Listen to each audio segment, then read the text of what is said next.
when you first came to the city? When I first came to I taught for 3 years down in Florida. Then I came up here in last year, and I taught at Martin Luther King Junior High School in the city. That was pretty crazy, because it went from a suburban atmosphere to right into Manhattan, right into the city. I haven't seen, and I was born in Yonkers, but I'd never spent too much time in New York. You always hear the horror stories of, the New York school system and stuff like that. So actually to be in it was pretty good experience. And then what happened was I live in Yonkers now. So I decided not to go back to Manhattan because the commute was killing me. So this was like 20 minutes from my home. So when I first got here, the principal, Mr. Alexander, brought me down here, showed me the room, which was like heaven to me because before I was teaching a tiny little classroom and doing all the same stuff I did with you guys, but in a tiny little classroom, so it was sort of a nightmare because I couldn't express myself or get out of the students what I really needed to get out of. So when I got here, you guys allowed me to do that, and you also had an interest in film production, which was nice because it was easier to work with. And certain actors that I had worked with here, I feel have amazing potential, and I believe should pursue this as a career because I've taught 1,000 students, and some of the top actors that I've taught came right out of the school. So. What is the difference between a film teacher and an actor? Alright. I'd say the biggest difference is, as a film teacher, you have to know everything. You have to know all aspects of pre-production, production, post-production, and you have to figure it out. You have to figure out how to be able to teach it. When I first started in the industry, I was an art major in UMass Boston, and was concentrating in film. And then I moved out to Los Angeles, and that's where I gained all my real-life experience or Hollywood experience. And I did that for 4 years, and I ran a production company out there as a production manager, and I got into SAG, and I started acting. And when I actually, when I got married back in '99, my wife got pregnant, and I decided to move to Florida, where my family was. So it was interesting to take what I had learned and have to formulate it into the curriculum. And they didn't teach you how to teach, so I was just sort of thrown into a pack of wolves there, and I had to come up with things and make sense out of things that I had learned and try to teach it. With just acting was acting is like my passion. I love acting. I love transforming into characters. I love living in the imagination and coming up with different scenarios. I guess you can call it an escape or an art. I don't know, but I use art for my own personal escape and for my own personal growth and creativity.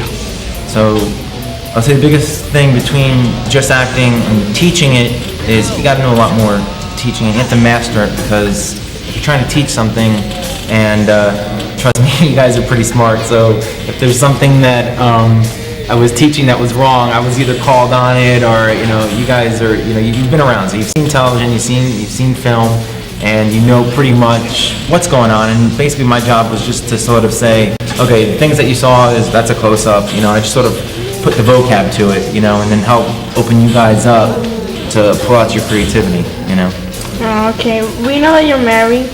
How does your wife feel about your work as an actor? Well, she's an actress as well, and that's how we met. We met on a set out in Hollywood, so those Hollywood stories do exist. So she supports me, and I support her, and a lot of times I go home and she'll go out for auditions, and I'll help her and help direct her as well, and she does the same for me. So anytime I've gotten an audition, she's run lines with me as well, and we just support each other and help each other. Okay. Coming back to school, do you think Bronx Real Life was a good film, or we could have done better than that, and why? I think that was the first project we did. I didn't know you guys, and originally what I wanted you guys to do was write your own screenplays. So what I had done is I collected all the screenplays and I read it, and what I decided to do was there was a lot of ideas out there that wanted to be explored by you guys, but it wasn't.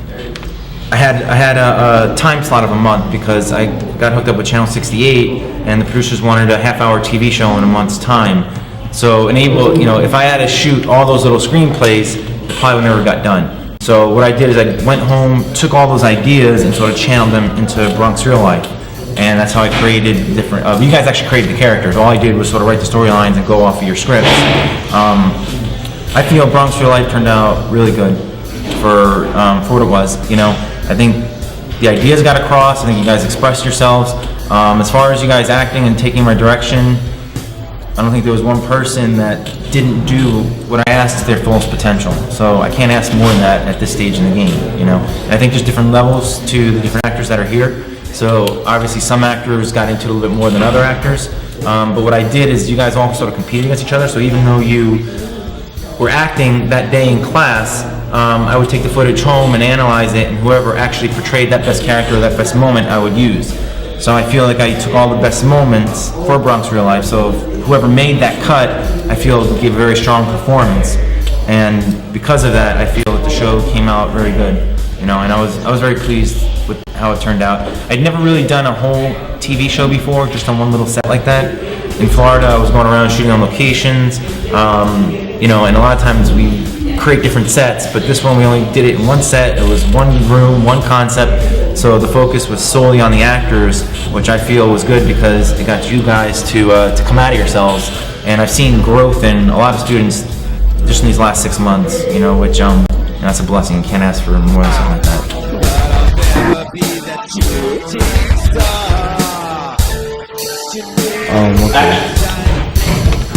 Okay, so what's your favorite kind of movies? Favorite kind of movies? You couldn't tell, huh? From my editing? I like horror films. I don't know, I grew up on them. From a kid, I always got into them. I always had that argument with my parents, because they definitely did not want that. Growing up, we grew up in a Catholic household. So that was always, I guess, a sort of a battle for me. Because I wanted to be able to watch what I wanted to watch and explore, if you want to call it the dark side of humanity, because I feel like a lot of times when you watch horror films, they deal with like deeper issues than maybe some other films, and I was always the kind of person who liked to internalize things and analyze them and sort of figure out where they're coming from, and then if they can be changed for the better, how can I maybe do that, or how can I see a scenario maybe in a film, maybe somehow related to my life.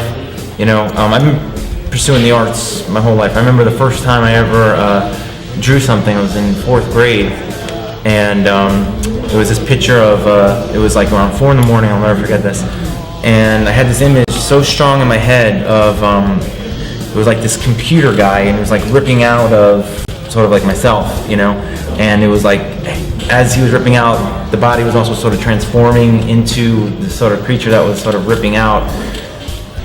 And ever since then, it was like that was, I found something, in that. And then like when I would do a lot of meditations, I would try to like sort of go into myself and take my experiences and see who I am as a person and how can I express myself. Because to me, you have to be able to express yourself. If you don't, then you'll wind up in jail, because everybody's got a dark side, and you have to learn how to channel that and express that, At the same time, like I feel like horror and comedy are very similar, as far as sort of setting things up, in a horror film, you have the anticipation built up, and then you get, boom, the punchline or the scare. Same things in comedy. You set jokes up, and then boom, you're going for the punchline, but you get the joke. So it's the same sort of scenario. So in that way, I do enjoy comedy, so I obviously enjoy laughing and enjoying life, but I would say, for the most part, I find myself sort of gravitating towards thrillers, horror films, just to see where people are in life, and see where their mentality and states are in mind.